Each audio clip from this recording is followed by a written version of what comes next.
السلام علیکم۔ آج کی ویڈیو میں حضرت ایوب علیہ السلام کے بارے میں جانیں گے۔ آپ علیہ السلام حضرت اسحاق علیہ السلام کے بیٹے عیس کی نسل سے ہیں اور والدہ ماجدہ کا تعلق حضرت لوط علیہ السلام کے خاندان سے ہے۔ اللہ تعالیٰ نے آپ علیہ السلام کو ہر قسم کے اموال، مویشی، چوپائے، باندی، غلام، کھیت باغات اور وسیع و عریض زمین کے علاوہ کئی بیویوں اور کثیر اولاد سے نوازا تھا۔ مال و دولت، راحت و آرام اور صحت و تندرستی کے ان ایام میں بھی آپ علیہ السلام تقوی و پرہیزگاری کے اعلیٰ درجے پر فائز، ذکر الہی میں مشغول اور اللہ تعالیٰ کی طرف متوجہ رہے۔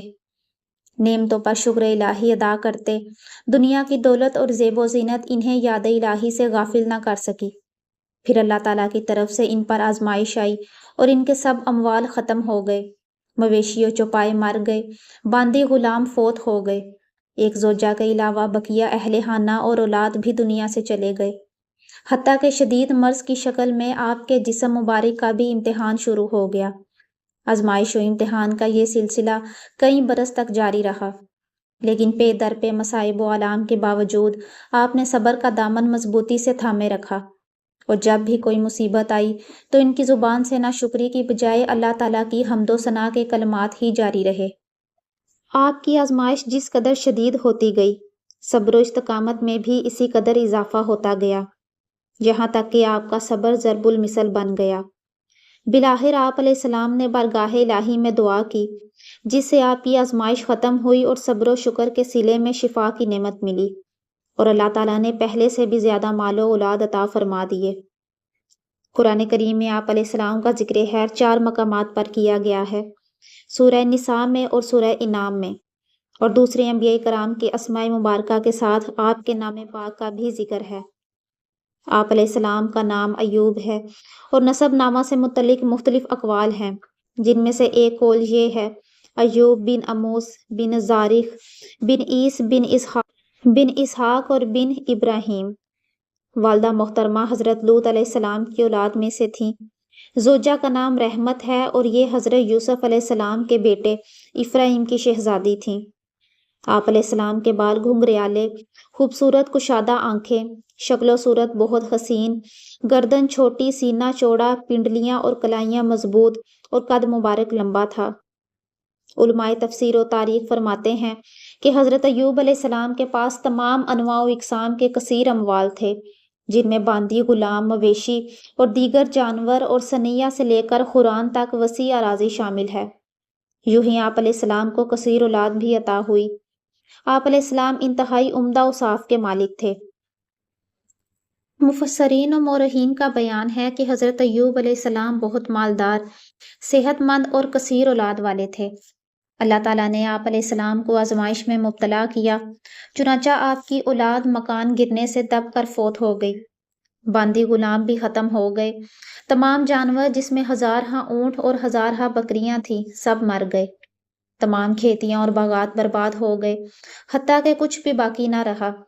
ان کٹھن حالات میں آپ علیہ السلام کا مقدس طرز عمل یہ رہا کہ جب آپ علیہ السلام کو ان چیزوں کے ہلاک اور ضائع ہونے کی خبر دی جاتی تو آپ اللہ تعالیٰ کی حمد بجا لاتے اور فرماتے تھے: میرا کیا ہے، جس کا تھا اس نے لے لیا، جب تک اس نے مجھے دے رکھا تھا میرے پاس تھا، جب اس نے چاہا لے لیا، اس کا شکر ادا ہو ہی نہیں سکتا، اور میں اس کی مرضی پر راضی ہوں۔ اس کے بعد آپ علیہ السلام جسمانی آزمائش میں مبتلا ہو گئے، تمام جسم شریف میں آبلے پڑ گئے اور تمام بدن مبارک زخموں سے بھر گیا۔ اس حال میں سب لوگوں نے چھوڑ دیا، البتہ آپ کی زوجہ محترمہ رحمت بنت افراہیم نے نہ چھوڑا، اور وہ آپ کی خدمت کرتی رہیں۔ یہاں یہ سوال پیدا ہوتا ہے کہ اللہ تعالیٰ نے اپنے پیارے نبی کو اتنی بڑی آزمائش میں مبتلا کیوں کیا؟ حضرت ایوب علیہ السلام کو آزمائش میں مبتلا کیے جانے کے مختلف اسباب بیان کیے گئے ہیں۔ ابو البرکات عبداللہ بن احمد نصفی رحمۃ اللہ علیہ فرماتے ہیں کہ اللہ تعالیٰ نے کسی خطا کی وجہ سے حضرت ایوب علیہ السلام کو آزمائش میں مبتلا نہیں کیا، بلکہ آپ علیہ السلام کے درجات مزید بلند کرنے کے لیے آزمائش میں مبتلا کیا۔ آپ علیہ السلام کی یہ حالت سالہ سال رہی۔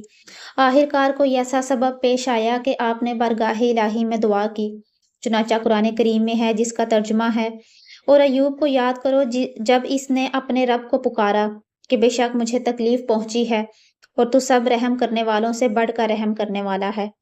ایک اور جگہ ارشاد ہوا ہے، اور ہمارے بندے ایوب کو یاد کرو جب اس نے اپنے رب کو پکارا کہ مجھے شیطان نے تکلیف اور ایذا پہنچائی ہے۔ ایک قول یہ ہے کہ تکلیف اور ایذا سے آپ علیہ السلام کی بیماری اور اس کے شدائد مراد ہیں، اور ایک قول یہ ہے کہ اس سے مراد بیماری کے دوران شیطان کی طرف سے ڈالے جانے والے وسوسے ہیں جو ناکام ہی ثابت ہوئے۔ حضرت ایوب علیہ السلام کی پہلی دعا سے معلوم ہوا کہ اللہ تعالیٰ کی بارگاہ میں اپنی حاجت پیش کرنا بھی دعا ہے، اور اللہ تعالیٰ کی حمد و ثنا بھی دعا ہے۔ دعا کے وقت اللہ تعالیٰ کی حمد کرنا انبیاء کرام علیہم السلام کی سنت ہے۔ دعا میں اللہ تعالیٰ کی ایسی حمد کرنی چاہیے جو دعا کے موافق ہو، جیسے رحمت طلب کرتے وقت رحمان و رحیم کہہ کر پکاریں۔ اللہ تعالیٰ نے حضرت ایوب علیہ السلام کی دعا قبول فرمائی، اور انہیں جو تکلیف تھی وہ اس طرح دور کر دی کہ آپ علیہ السلام سے فرمایا زمین پر پاؤں مارو۔ انہوں نے پاؤں مارا تو ایک چشمہ ظاہر ہوا۔ حکم دیا گیا کہ اس سے غسل کریں۔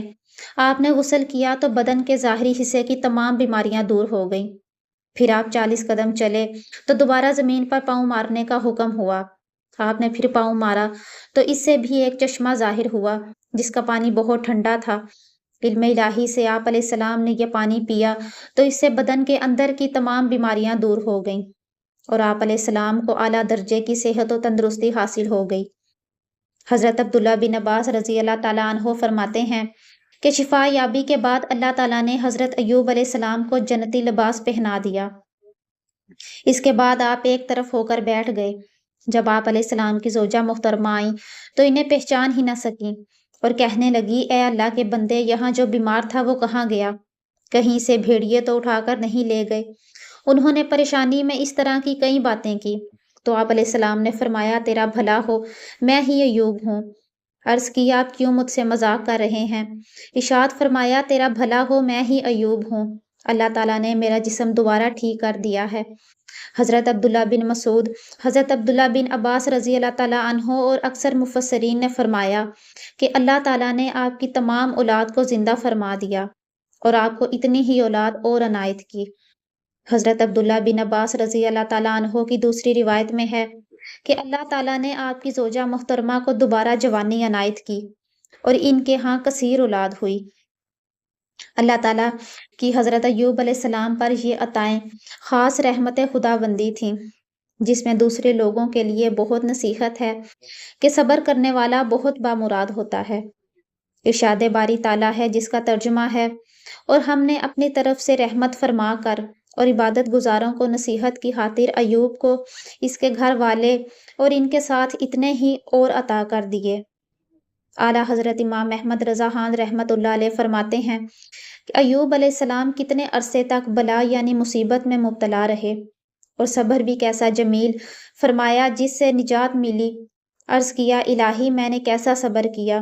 ارشاد ہوا اور توفیق کس گھر سے لایا؟ ایوب علیہ السلام نے عرض کیا بے شک اگر تو توفیق نہ عطا فرماتا تو میں صبر کہاں سے کرتا؟ حضرت عبداللہ بن عباس فرماتے ہیں آزمائش ختم ہونے کے بعد حضرت ایوب علیہ السلام نے 70 سال نعمت و راحت میں زندگی بسر کی، اور حضرت ابراہیم علیہ السلام کی شریعت پر عمل پیرا رہے۔ آپ کی اولاد اور قوم بھی اسی دین پر کاربند رہی، یہاں تک کہ حضرت ایوب علیہ السلام کی وفات سے کچھ عرصہ بعد انہوں نے اپنا دین بدل دیا۔ بعض علماء کے نزدیک 93 سال کی عمر میں، بعض کے نزدیک اس سے زیادہ برس کی عمر میں حضرت ایوب علیہ السلام نے وفات پائی۔ حضرت ایوب علیہ السلام کی بیماری کے بارے میں علامہ عبد المصطفیٰ رحمۃ اللہ علیہ فرماتے ہیں کہ عام طور پر لوگوں میں مشہور ہے کہ معاذ اللہ آپ کو کوڑ کی بیماری ہو گئی تھی۔ چنانچہ بعض غیر معتبر کتابوں میں آپ کے کوڑ کے بارے میں بہت سی غیر معتبر داستانیں بھی تحریر ہیں، مگر یاد رکھو کہ یہ سب باتیں سر تپا بالکل غلط ہیں، اور ہرگز آپ یا کوئی بھی نبی کبھی کوڑ اور جذام کی بیماری میں مبتلا نہیں ہوا، اس لیے کہ یہ مسئلہ متفق علیہ ہے کہ انبیاء علیہ السلام کا تمام ان بیماریوں سے محفوظ رہنا ضروری ہے جو عوام کے نزدیک باعث نفرت و حقارت ہیں، کیونکہ انبیاء کرام یہ فرض منصبی ہے کہ وہ تبلیغ و ہدایت کرتے ہیں، تو ظاہر ہے کہ جب عوام ان کی بیماریوں سے نفرت کر کے ان سے دور بھاگیں گے تو بھلا تبلیغ کا فریضہ کیوں کر ادا ہو سکے گا؟ الغرض حضرت ایوب علیہ السلام ہرگز کبھی کوڑ اور جذام کی بیماری میں مبتلا نہیں ہوئے، بلکہ آپ کے بدن پر کچھ آبلے اور پھوڑے پھنسیاں نکل آئی تھیں، جن سے آپ برسوں تکلیف اور مشقت جھیلتے رہے اور برابر صابر و شاکر رہے۔ یوں ہی بعض کتابوں میں جو یہ واقعہ مذکور ہے کہ بیماری کے دوران حضرت ایوب علیہ السلام کے جسم مبارک میں کیڑے پیدا ہو گئے تھے جو آپ کا جسم کھاتے تھے، یہ بھی درست نہیں، کیونکہ ظاہری جسم میں کیڑوں کا پیدا ہونا بھی عوام کے لیے نفرت و حقارت کا باعث ہے، اور لوگ ایسی چیز سے گھن کھاتے ہیں۔ لہٰذا خطبہ اور واعظین کو چاہیے کہ وہ اللہ تعالیٰ کے پیارے نبی حضرت ایوب علیہ السلام کی طرف ان چیزوں کو منسوب نہ کریں جن سے لوگ نفرت کرتے ہوں اور وہ منصب نبوت کے تقاضوں کے خلاف ہوں۔ اللہ تعالیٰ نے اپنی بارگاہ کے مقرب بندوں کو آزمائش و امتحان میں مبتلا فرماتا ہے، اور ان کی آزمائش اس بات کی دلیل نہیں کہ اللہ تعالیٰ ان سے ناراض ہے، بلکہ یہ ان کی بارگاہ الہی میں عزت و قرب کی دلیل ہے۔ حضرت سعد رضی اللہ تعالیٰ عنہ فرماتے ہیں کہ میں نے عرض کی، یا رسول اللہ، لوگوں میں سب سے زیادہ آزمائش کس پر ہوتی ہے؟ ارشاد فرمایا، انبیاء کرام علیہ السلام کی، پھر درجہ بدرجہ مقربین کی۔ آدمی کی آزمائش اس کے دین کے مطابق ہوتی ہے۔ اگر وہ دین میں مضبوط ہو تو سخت آزمائش ہوتی ہے، اور اگر دین میں کمزور ہو تو دین کے حساب سے آزمائش کی جاتی ہے۔ بندے کے ساتھ یہ آزمائشیں ہمیشہ رہتی ہیں، یہاں تک کہ وہ زمین پر اس طرح چلتا ہے کہ اس پر کوئی گناہ نہیں ہوتا۔ مصیبت پر صبر کرنا انتہائی فضیلت کا باعث ہے۔ تاجدار رسالت صلی اللہ تعالیٰ علیہ وآلہ وسلم نے ارشاد فرمایا، مومن مرد اور مومنہ عورت کو اس کی جان، اولاد اور مال کے بارے میں آزمایا جاتا رہے گا، یہاں تک کہ وہ اللہ تعالیٰ سے اس حال میں ملاقات کرے گا کہ اس پر کوئی گناہ باقی نہ ہوگا۔ رسول اکرم صلی اللہ علیہ وآلہ وسلم نے ارشاد فرمایا کہ دنیا سے بے رغبتی صرف حلال کو حرام کر دینے اور مال کو ضائع کر دینے کا ہی نام نہیں، بلکہ دنیا سے بے رغبتی یہ ہے کہ جو کچھ تمہارے ہاتھ میں ہے وہ اس سے زیادہ قابل اعتماد نہ ہو جو اللہ تعالیٰ کے پاس ہے، اور جب تجھے کوئی مصیبت پہنچے تو اس کے ثواب کے حصول میں زیادہ رغبت رکھے اور یہ تمنا ہو کہ کاش یہ میرے لیے باقی رہتی۔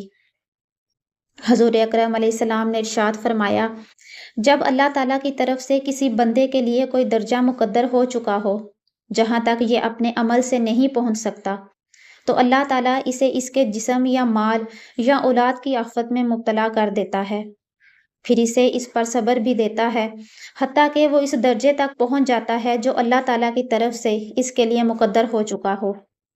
اللہ تعالیٰ ہمیں آفات سے محفوظ فرمائے اور ہر آنے والی مصیبت پر صبر کر کے اجر و ثواب کمانے کی توفیق عطا فرمائے، آمین۔ فتاوی عالمگیری میں ہے کہ جو ہیلا کسی کا حق مارنے یا اس میں شبہ پیدا کرنے یا باطل ذریعے سے فریب دینے کے لیے کیا جائے وہ مکروہ ہے، اور جو ہیلا اس لیے کیا جائے کہ آدمی حرام سے بچ جائے یا حلال کو حاصل کر لے وہ اچھا ہے۔ حضرت ایوب علیہ السلام کے اس واقعہ امتحان میں یہ نصیحت ہے کہ اللہ تعالیٰ کے نیک بندوں کا بھی اس طرف سے امتحان ہوا کرتا ہے، اور جب وہ امتحان میں کامیاب اور آزمائش میں پورے اترتے ہیں تو رب کریم ان کے مراتب و درجات میں بے حد بلندی اور عفت عطا کر دیتا ہے۔ حضرت ایوب علیہ السلام نے آزمائش میں صبر کیا اور آزمائش ختم ہونے پر شکر الہی بجا لائے۔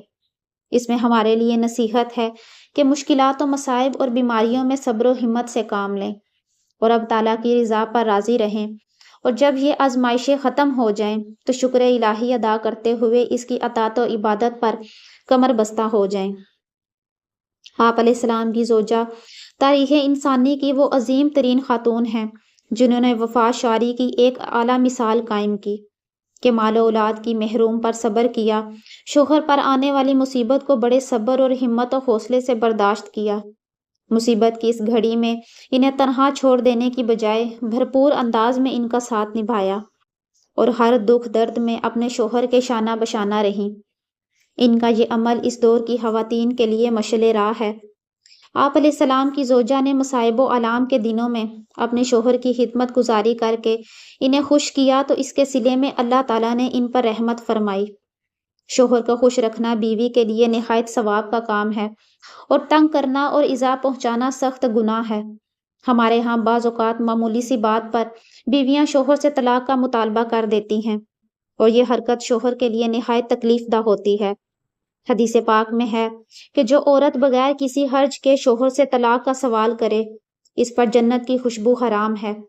حضرت ابن ابی رحمۃ اللہ علیہ فرماتے ہیں کہ نبی کریم علیہ السلام نے ارشاد فرمایا، حضرت ایوب علیہ السلام لوگوں میں سب سے بڑھ کر عالم، صابر اور غصہ پینے والے تھے۔